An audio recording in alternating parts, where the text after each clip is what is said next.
This is my life at Peking House. There's capsaicin in the air constantly, which is pepper spray. And I've become really sensitive to it. I don't know if it's because I'm getting older or whatever, but everyone makes fun of me because I start crying like crazy nowadays.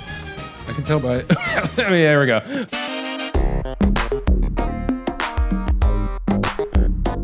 Hello, my name is Eric Huang. I'm the chef of Peking House. It's a fried chicken establishment in New York City. We make our signature dish, the chili fried chicken. The chicken is obviously the star of the show, so we want a really beautiful chicken. This is a lovingly raised chicken. When it's air chilled, it maintains the crust a lot better, and that's what makes it really super crispy. So we're gonna do a traditional 10-piece breakdown, which is classic in Southern style fried chicken, which is where this is originated from. And there we have it, 10 pieces of chicken, all ready to be fried. So this is our proprietary seasoning mix. 3 parts kosher salt, 1 part MSG, and 1 part of sugar. That's kind of a big difference in Chinese cooking. Sugar is extremely important. Soy sauce and sugar balance each other really well because of the salt and the umami. You really need a little bit of sweetness to round out the flavor so it's not just overly in your face, salt and savory. So now we're gonna marinate chicken, buttermilk brine chicken, obviously again in the Southern tradition. The slightly acidic nature of buttermilk helps to tenderize the meat.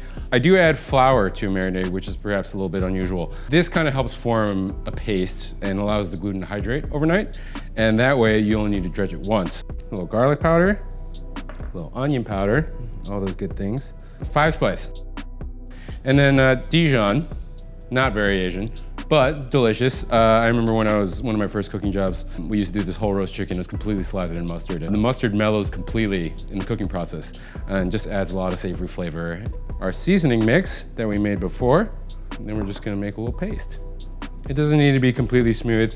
You're not making a laminated dough or anything here. It just needs to have some goopiness, because that is what is gonna make the chicken taste good and have the crust adhere to it. Just be delicate with the white meat. As we'll see later, as it fries, it's a little challenging to do so and get the crust and the skin on the chicken just right, on the breast specifically. And then that's really it. You don't have to mix it too much. The flour will hydrate overnight and the buttermilk will do its thing, as we were saying before. And ideally you would do this for 24 hours overnight, but if you're in a rush, you could do it for a couple hours and you could do it for up to 48. That is gonna go have a little nap. All right, so our chicken is marinating. It's taking its little nap to get all nice and delicious and flavorful. Now we're gonna make our chili paste with which the chicken is brushed. That's not how grammar works. The chicken that is brushed with this chili paste after it comes out of the fryer. English, something like that. So I remember watching Nashville Hot Chicken.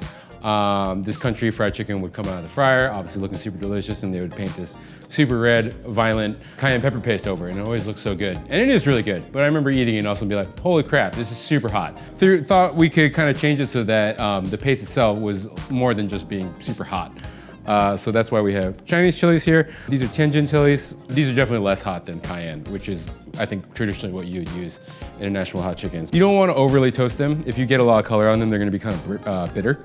No oil, no nothing, just pop it right to a dry oven.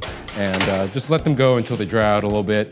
Sichuan peppercorns, very exciting ingredient now. Everybody's becoming more familiar with them, but they have that sensation, as we call it, ma la, which is a tingling sensation. I wouldn't say they're very spicy, but that numbing, tingling sensation can be a little bit unusual to people. And as we toast it, Sichuan peppercorns have an incredibly aromatic and floral aroma profile. So we're toasting these up, getting a little bit of flavor on them, a little bit of smokiness. You don't want to get them too dark, just enough to make them aromatic. This recipe was inspired by Nashville Hot Chicken. This was all kind of an accident. I used to be a fancy tweezer chef, one of those kinds.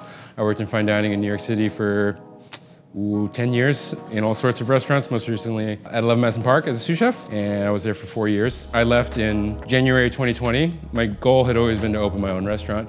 I grew up in a Chinese restaurant. I always feel passionate about the food, but people always kind of assumed we were takeout restaurants, the fear-mongering about MSG. So I wanted to open my own Chinese American restaurant. And so I left in January 2020. I encountered a minor obstacle in the spring of 2020 that made it a little bit difficult to open a restaurant at that time. I took to helping my family restaurants out. You know, during the pandemic, Chinese restaurants kind of enjoyed this paradoxical success in which people were terrified of us in December, and then all of a sudden when lockdown happened, everybody missed us a lot. We were very busy, but one of my family's restaurants in Queens, Peking House, was not open after lockdown, was unable to remain open, which was a challenge. So we came in September and just kind of thought, you know, what can we do here to keep the lights on, maybe just try something, play around in an open kitchen, you know, what do we have to lose? And kind of by accident came up with this fried chicken recipe and became pretty successful, which is a bit of a surprise. Fried chicken is what the people needed during the pandemic, I guess, and we didn't really expect that, but it was good. You know, it brought us back to this point where you realize that cooking is about nurturing people, and that time in lockdown with New Yorkers stuck in their apartments, very miserable, everyone not knowing what was going on, everyone scared. Fried chicken was like an incredibly nurturing thing to have. Duck fat. Duck fat makes dreams come true. Duck fat is delicious. I think what you need to think about with fried chicken though is that the cooking oil, the medium, is an ingredient as well. What makes fried food good and different from baked food is that there is a little bit of oil and fat and lusciousness in the crust. It seemed pretty logical to me. If we're gonna treat it as an ingredient, we want it to be something that tastes good, then why don't we just use duck fat, because duck fat's amazing. We're just gonna warm this up here. So our chilies are dried here. We'll let them cool down for a second before we start blending. So we're gonna blend everything together. Chilies. So we're at our citron peppercorns here that were just lightly toasted. Sugar, it's gonna kind of balance everything out. The smoke powder, this stuff is super strong, so don't go crazy. Just a little bit rice vinegar powder. We'll maybe a little adjust afterwards, but it's a very fine powder. And then our seasoning mix, as we said before.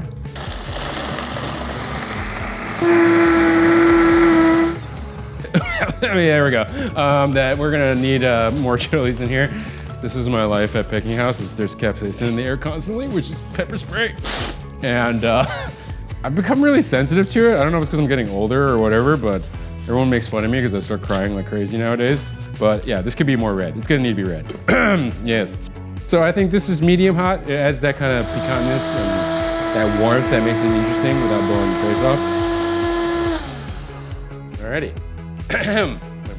Last time. Here we go. So as we said, because we dried out the chilies a little bit, it kind of forms this nice uniform texture. If you don't, you're gonna see that it's gonna have a lot of whole seeds in it. Unfortunately, I'm gonna have to taste this. I say that because on its own, it is intense. Obviously on the chicken, I think it's quite good. But on its own, it's a lot, and I have to do this every day at the restaurant, and I really don't like it because it hurts. Oh God. It needs more sugar. So this is how I learned the hard way that in the summer, the peppers are absurd. The tasting straight dried chilies could be a lot. And I almost died at the end of August because it was so hot. I had to sit down and take a second. We want the duck fat to just be warm. It's not like pour over, sizzle, super hot Cantonese style where you're causing a bomb on the plate. Just a little bit of warmth just to make sure it's liquefied. And this is going to flow nicely as we brush over chicken while still getting a lot of the heat and spices and seasonings right through the crust. So now we're gonna make our dry dredge. It's a little bit untraditional, but I think representative of where the chicken is, which is at the intersection of Asian fried chicken and American fried chicken. In a country style fried chicken, you would just use flour, which is not a bad thing. Flour makes great things happen. It's really good for frying. It has a little bit of protein in it, and it forms gluten, as we all know. But obviously too much gluten can be a bad thing. So what I also add in here is potato starch and cornstarch. These are pure starches. Pure starches are much more common in Asian cooking. They do not form any gluten, but they do make things super crispy. So we have AP flour here, our cornstarch, potato starch, of course, our seasoning mix. You need to season your flour. I don't add any spices like paprika, black pepper, whatnot to the flour because the paste has a lot of stuff in it, so I don't think it needs it, but if you want, go for it. And we are ready to fry some chicken. Our chicken is marinated here. As you can see, it's a little sticky, it's a little goopy. It's because of the flour we added in. And then we would just go right into the dredge and then right into the oil. I use gloves because I'm a crazy person. I would eat in restaurants with gloves if that was allowed, but I like having friends, so I don't do that. We're gonna go drumstick first. The nature of the drumstick and the way it cooks, it takes a little while. Obviously, definitely the longest piece out of everything. Just make sure there's no naked bits here. Cover in every little piece. Then we're gonna shake off the excess. And then yes, it should look craggly and it looks like it has so much potential to be crispy. So right into the fryer. Okay, go breast next. This is also a pretty big honking piece, but white meat does cook a little faster due to properties of thermodynamics I don't totally understand. The first year of this operation, we were doing delivery only, obviously because the world was in lockdown. Considering how long I've been cooking, it seems pretty dumb that I would choose a delivery operation to be fried chicken because as we all know, fried chicken doesn't travel that well. But, I really liked the recipe and I believed in what we were making.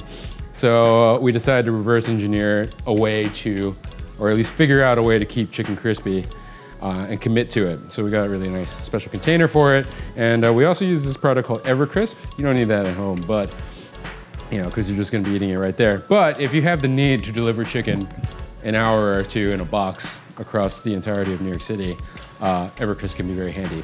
Drop it in the fryer, set a timer, chefing. That should do it. Okay, so we finished the first fry. Nice kind of golden brown color. Things look nice and crispy and craggly. We're gonna let it rest for a second, just to let the heat redistribute a little bit, and then we're actually gonna give it a second fry. To re-crisp it, probably give it like 2-3 minutes here, and then we'll go back in. This is a quick fry just to finish off the browning, keep the crust really crispy, only like 2 or 3 minutes. Okay, here we are. We're in business. Just while it's hot, we're gonna brush on our chili paste. Chili paste here.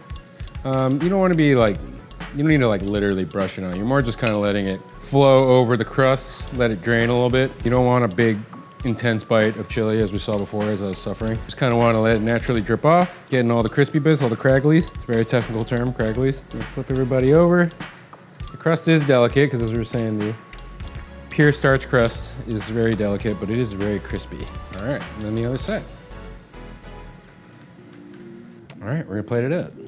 It's like parchment here. Ooh, my favorite piece. I do love the drumstick. It has a handle. It's so nice.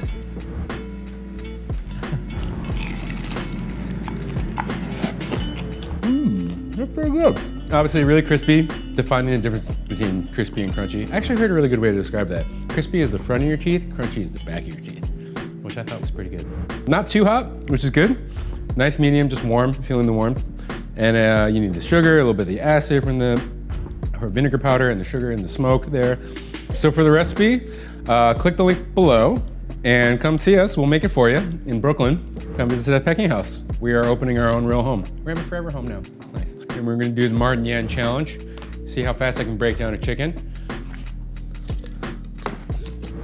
Oh no.